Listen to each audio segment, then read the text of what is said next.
When you grow old and find yourself sitting in the quiet stillness of your home, where the clock ticks a little louder and the phone rings a little less, it can feel as though life has quietly closed a chapter without your permission. Maybe your children have moved far away, your friends have grown fewer in number, or the days that used to be filled with noise and motion have settled into silence. This isn't a story of sadness, it's a story of renewal. Because even in the soft hush of solitude, there is extraordinary potential. There are paths still to be walked, songs yet to be heard, and peace that can be embraced in ways you may have never known before. If you find yourself navigating these later years alone, this is your invitation, not to retreat, but to rediscover yourself with grace, strength, and joy. Here are 6 things to do when you grow old and are left alone. Let's begin with the first one. Create a sanctuary of simplicity, declutter your space, reclaim your spirit. When you grow old and find yourself alone, your home becomes more than just a shelter. It becomes your companion, your mirror, your archive. Every corner of it tells a story of who you were, what you loved, what you built, and sometimes what you lost. Over the years, you may have filled it with keepsakes, books, clothes, tools, and trinkets. Each item holds a memory, a meaning. But in the quiet of your later years, those very things can become overwhelming. They can turn into clutter, not just physical clutter, but emotional weight. You might think decluttering is just about tidying up, that it's about throwing things away or making space in your closet. But it's far deeper than that. Decluttering in your later years is an act of reckoning. It's about facing the truth that some chapters of your life are complete. And that's not easy. That takes courage. Every object you let go of might feel like letting go of a version of yourself. The young parent, the professional, the artist, the host, the spouse. And yet, holding on too tightly can trap you in the past, keeping you anchored in memories rather than present in life. Letting go doesn't mean forgetting. It means making room for clarity, for peace, for a new beginning. When you begin to declutter, don't think of it as saying goodbye. Think of it as curating your story. Choose what stays with care. Keep what brings warmth to your heart, what still speaks to the person you are today. Let go of what feels heavy, unnecessary, or bound to a life that no longer fits. You don't need 10 photo albums to remember your loved ones. Sometimes one cherished photo on the mantle says more than a shelf full of dust-covered frames. Start with one drawer, one room, one memory at a time. Take your time. There's no rush. You're not racing against the clock, you're reclaiming it. And with each item you release, you're not losing a piece of yourself. You're choosing to live more freely, more lightly, more intentionally. As you simplify your space, something remarkable happens. You begin to feel lighter inside too. Your mind clears. Your breath deepens. The weight you didn't even know you were carrying starts to lift. What's left is a sanctuary, a space that supports your well-being, reflects who you are now, and allows you to rest, reflect, and rebuild. And perhaps most importantly, a decluttered home becomes a welcoming place again. A place your children or friends can visit without discomfort. A place where laughter can echo. Where stories can be told without being buried under boxes and baggage. So if you find yourself alone in your later years, begin here. Begin at home. Turn your living space into a living place, one that makes room not only for what was but for what still can be. In simplicity, you'll find freedom. In release, you'll find renewal. And in that quiet, open space, you'll hear it, the gentle voice of life, still calling you forward. 2. Reconnect with your body, move gently, move often, move with love. As the seasons of life shift and you find yourself walking through your later years alone, the relationship you have with your body becomes more important than ever. In your youth, movement was second nature, often effortless, often unnoticed. But as you grow older, your body speaks louder. It reminds you of its presence in ways you may not expect. A stiff joint, a slower step, a breath that feels a bit shorter. These are not signs of failure, they are invitations to return to yourself with compassion. Moving your body in your later years is not about performance. It's not about measuring up to a younger version of yourself or chasing a number on a scale. It's about connection. It's about saying, I'm still here. It's about honoring the vessel that has carried you through every joy, every heartbreak, every ordinary and extraordinary moment. Daily movement, no matter how small, nourishes the mind and strengthens the spirit.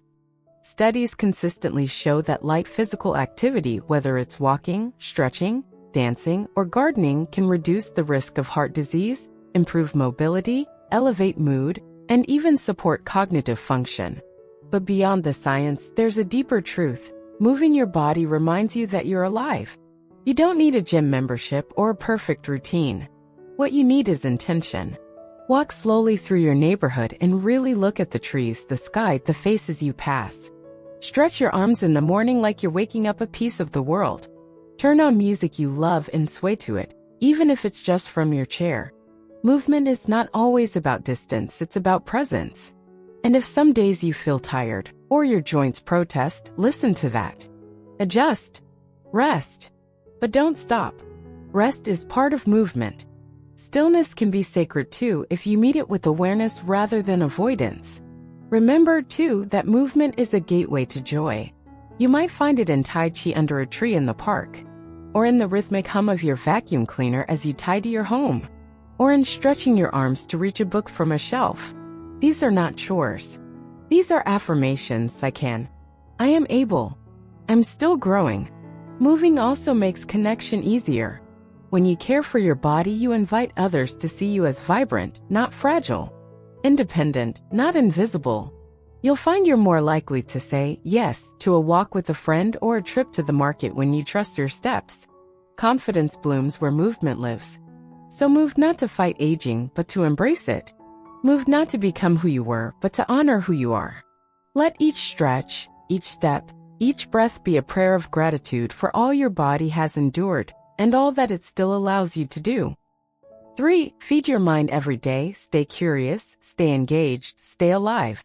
When you grow older and the world around you begins to quiet, you may find your days filled with long silences and fewer distractions. While some might see this as emptiness, it can actually be something far more powerful, a blank page waiting for new ideas, new questions, and new forms of growth. Because one of the most vital things you can do when you're alone in your later years is this: keep learning. Aging doesn't mean your brain slows down because it has to. It slows down when it stops being challenged, when it's left unstimulated. But when you continue to ask questions, to seek out knowledge, to try new things, even just a little every day, you tell your mind, we're not done yet. Think of your brain like a garden. The more you tend to it with reading, conversation, music, puzzles, or even learning something completely new, the more it blossoms.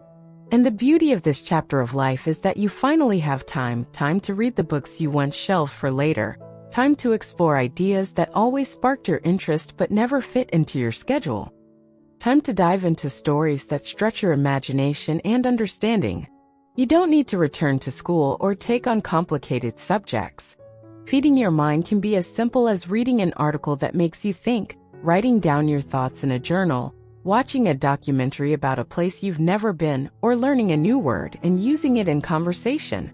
Even playing games like crosswords, word searches, or trivia keeps your mental muscles active and strong. One of the greatest risks of being alone in your later years is the slow retreat from the world. It doesn't always happen all at once. Sometimes it begins quietly, a day when you don't talk to anyone, a week when you skip your usual hobbies, a month when the TV becomes your primary window to the world. But when you commit to daily mental engagement, you anchor yourself to the present. You remind yourself that you're still a participant in life, not just a witness to it. And there's something else. When you continue to learn, you become more interesting to others. Conversations become richer. You have things to share, questions to ask, stories to tell. Your mind becomes a bridge, not just the keeper of memories, but a spark for connection. In fact, some of the most admired elders aren't the ones who talk about what they once did, they're the ones who are still learning now. Still growing. Still wondering. Still surprised by the world. So don't let the silence of your home silence your curiosity. Let it be the starting point. Read something new. Write something brave. Ask a question you don't know the answer to. And if you don't find the answer right away, keep looking. Because the search itself is what keeps the mind young. 4. Make peace with your past, reflect, release, and rediscover who you are. As the years stretch behind you and you find yourself alone with your thoughts, the past can come rushing in, uninvited, unresolved, unrelenting. Memories both sweet and painful drift into your quiet moments. Old regrets, words left unsaid, mistakes made, opportunities missed, faces you haven't seen in decades, feelings you thought were long buried. But here's a truth no one says out loud often enough. Being alone in your later years gives you a sacred opportunity, not just to remember your life, but to heal from it. Now is the time to make peace with your past. You've lived a full life, and with that comes complexity, joy and sorrow, achievement and loss, pride and pain. It's all part of the same beautiful and perfect story. And if you're still carrying the weight of old guilt or disappointment, know this: you don't have to take it with you into every day that remains. You can set it down. You can learn from it, honor it, and then let it go. Start by gently telling yourself this: I did the best I could with what I knew at the time. Say it again as many times as you need. Because it's true. Every decision, even the wrong ones, came from a place shaped by the person you were then, not the wiser, more seasoned soul you are now. And if you can forgive that younger version of yourself, if you can offer compassion instead of criticism, you give yourself permission to finally move forward. Reflection doesn't have to be dramatic. It can be quiet, even beautiful. Sit with old photographs and allow yourself to feel whatever rises. Write letters you never intend to send. Speak aloud the words you wish you'd said to someone long gone. You might cry. You might laugh. You might feel 100 emotions you haven't named in years. That's okay. That's the work of release. But don't stop there. Make peace not just with what happened, but with what didn't. The paths you didn't take. The people who didn't stay. The dreams that changed shape. Every one of those moments shaped you. And here you are, still standing, still learning, still becoming. That matters. And remember this: your story isn't over. Even if you're alone, even if the pages seem quieter now, you're still writing. You still get to choose what kind of ending you want. And peace makes for a powerful ending. Forgiveness, especially of yourself, is not weakness. It is wisdom. It is the soft, steady strength that says, I won't let yesterday steal any more of today. So if your home is silent and your heart is heavy, don't try to run from your past. Invite it in. Sit with it like an old friend. Listen, learn, and then lovingly close the door behind it. 5. Open the door to connection, reach out, let in, and build new bonds. One of the quietest truths about growing older is how loneliness can slowly settle into the corners of your life without you even noticing. It doesn't arrive with a dramatic crash. It creeps in softly like dusk after sunset, slowly dimming your days until you realize how long it's been since you heard laughter in your kitchen or felt a hand in yours.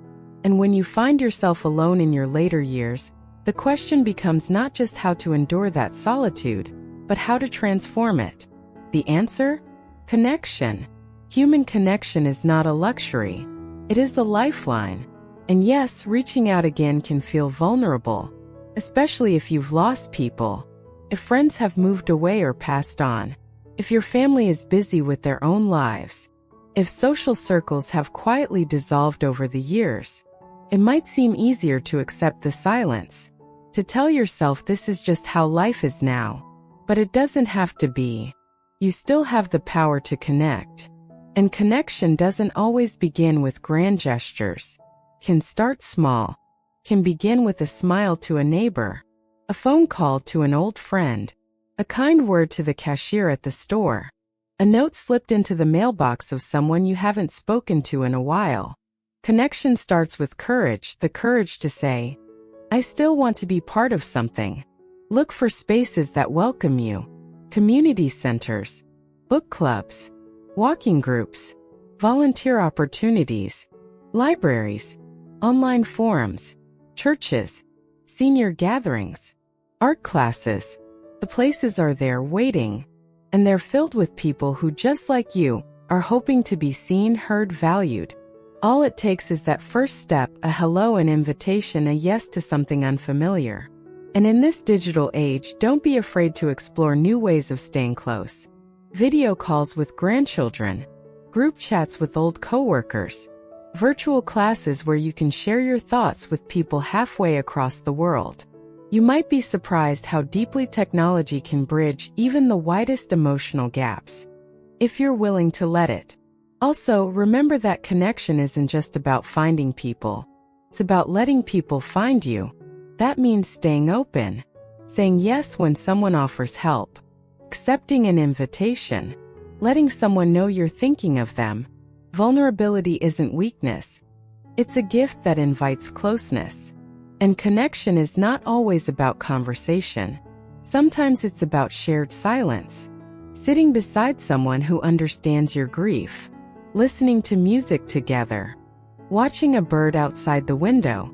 These moments, quiet and unspoken, remind us that we belong. So if you're growing older alone, remember this. Isolation isn't your fate. It's a season. And seasons change.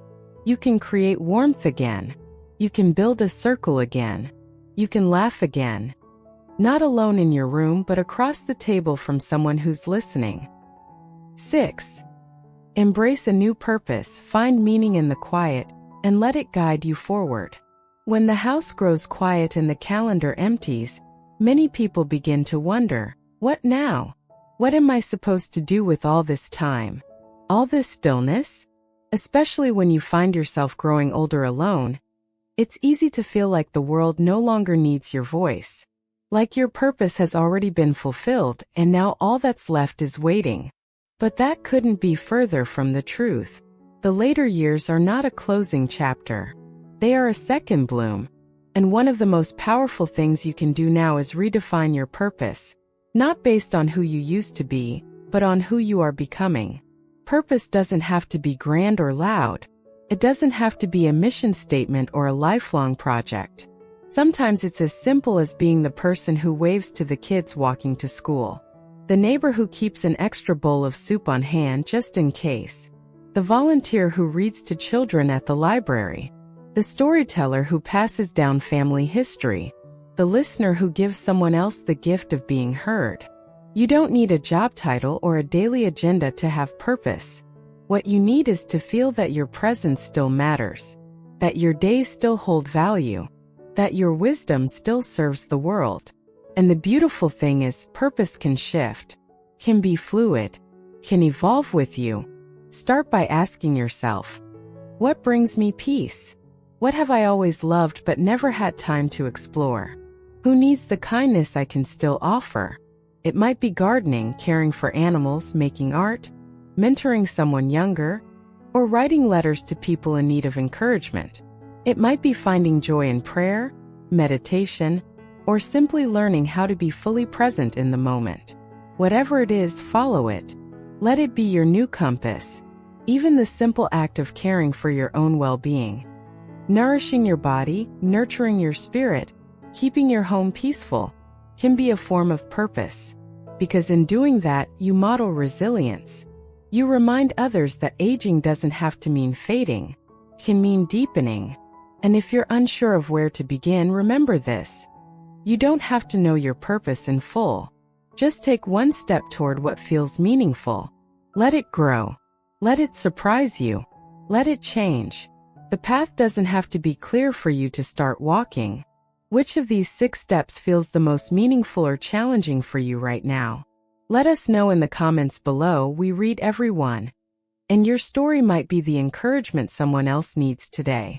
If this message resonated with you, please take a moment to subscribe to the channel and like this video.